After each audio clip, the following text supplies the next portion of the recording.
नमस्कार.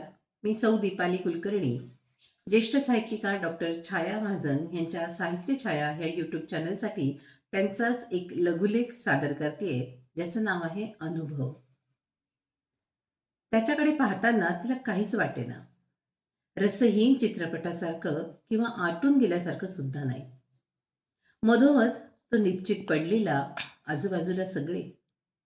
तो अजिबात हलत नाहीये. असं कसं होईल? आत्ता तर बोलत होता. सगळे तो गेला म्हणतायत. तिलाही कळवून घ्यावंच लागेल तो गेला ते. त्याची धडधडून पेटलेली चिता तिनं पाहिली.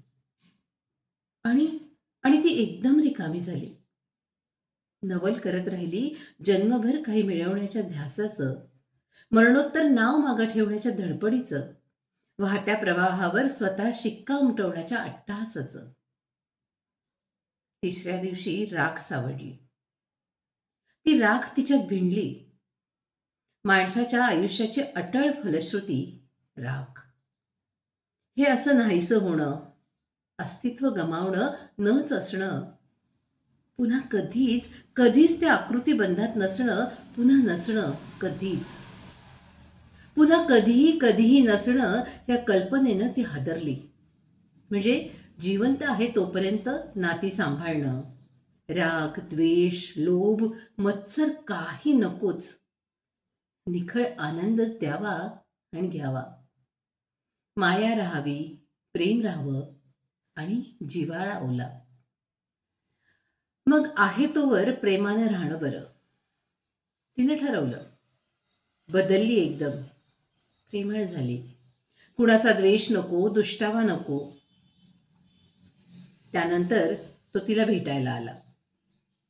तिच्यावर कधी काळी प्रेम केलं होतं त्यानं. उतरत्या उन्हाला तोही आला होताच वयानं.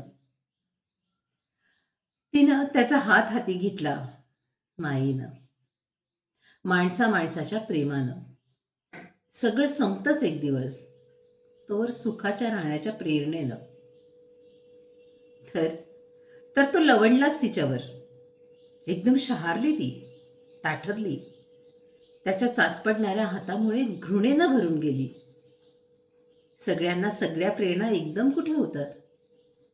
सगळ्यांना एकाच वेळी साक्षात्कार न होऊ देण्याच्या निसर्गाबद्दल जागरूक होताना आईनं लेकराला बाजूला करावं, तसं तिनं त्याला बाजूला केलं.